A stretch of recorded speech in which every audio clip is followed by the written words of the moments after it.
Okay, guys, here's the deal. It's February the 22nd, 2022. It's a Tuesday, about 1 o'clock in the afternoon here, Eastern Standard Time in Central Indiana.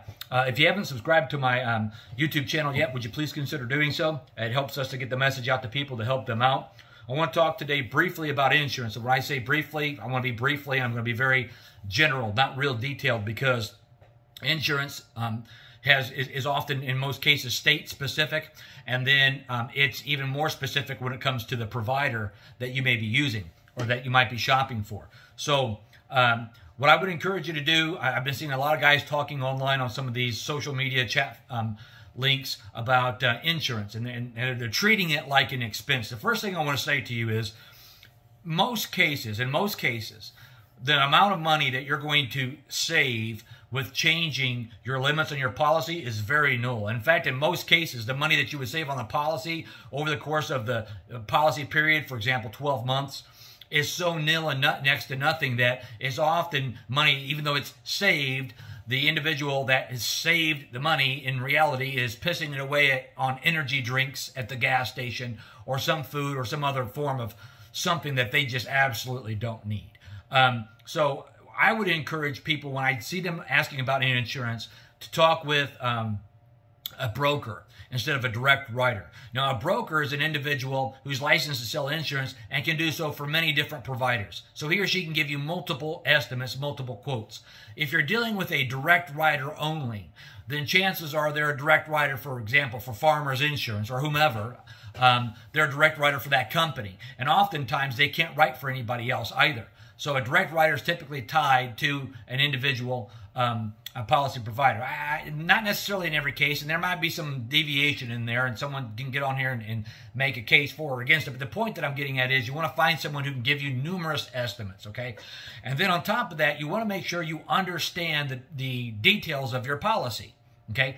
Do you have 4 or 5 big, expensive lawnmowers that you need to have listed individually on your insurance policy in the event that they're stolen, okay? So you need to record things like the value that you paid for them, or the serial number, the model number, or the make, all that kind of stuff. You need to have all that down, and then understand, is your insurance policy covering you for actual cash value, or is it covering you for replacement cost?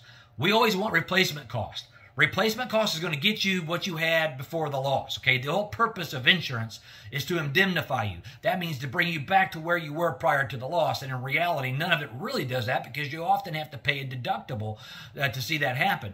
But if you've got, I don't know, a Spartan, 48-inch lawnmower that you just paid $5 grand for 2 weeks ago, well, that's exactly what you're going to be able to get. You're going to get a check to cover that minus your deductible, of course. But you also want to look at and understand things like your trailer. Is it covered? And in many cases, if the trailer is not listed on a policy, then it's not covered for theft. Meaning that if it's away in storage and it gets stolen while it's disconnected from the auto, you're gone, dude. You don't have anything. So you want to understand what is covered while the trailer is connected and while it's disconnected in storage or at a job site. Also, talk to your insurance provider and ask them, say, hey, man, what happens if I'm at a property and I'm mowing on the other side of the property and a thief comes over and disconnects the trailer and takes off with it? Does my policy have coverage for that? My advice would be to gather up all of your equipment that you have, write down the cost for it, write down the serial numbers, the make, the model, all that kind of stuff, and a brief description of what you have. Then you've got an equipment list always available, because let's be honest, people don't steal things when it's convenient to you. They steal it when you're not thinking of it. And I've been to a job site before where they've come up and they've stole $2,000 worth of hand tools within 2 or 3 days of me having bought them. I mean, it's crazy. So, but understand your insurance policy, and if you don't have an experience in the insurance industry, even if you do, things change so often. You really have no place going on and doing your own price comparison because you don't know what you're doing, and that's just the reality. My take on insurance is this. I'm going to find a direct writer. I'm going to get numerous estimates. Okay, I'm going to find a policy that provides me complete coverage. Okay, so I'm going to have general liability. I'm going to have commercial auto. I'm going to have an umbrella in cases where it's necessary for me to have workers' compensation. I'm going to be completely insured, and I'm going to understand what I have.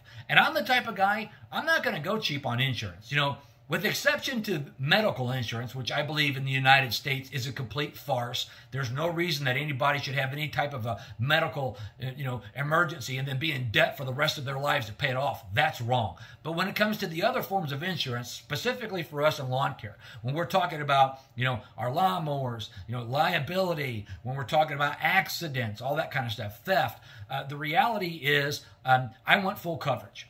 You need to have full coverage. There's no reason to go with cheap insurance. You're just, if you look at it, in most cases, when guys file claims and they don't get covered, they'll say that the insurance industry is a joke, and that's not the case. They just don't understand their policy. And that's why when someone calls me and says, hey, I can save you $200 a month on insurance, really? You don't know what I have. How do you know you can save me $200 a month? Are you listing everything for actual cash value? Or replacement cost?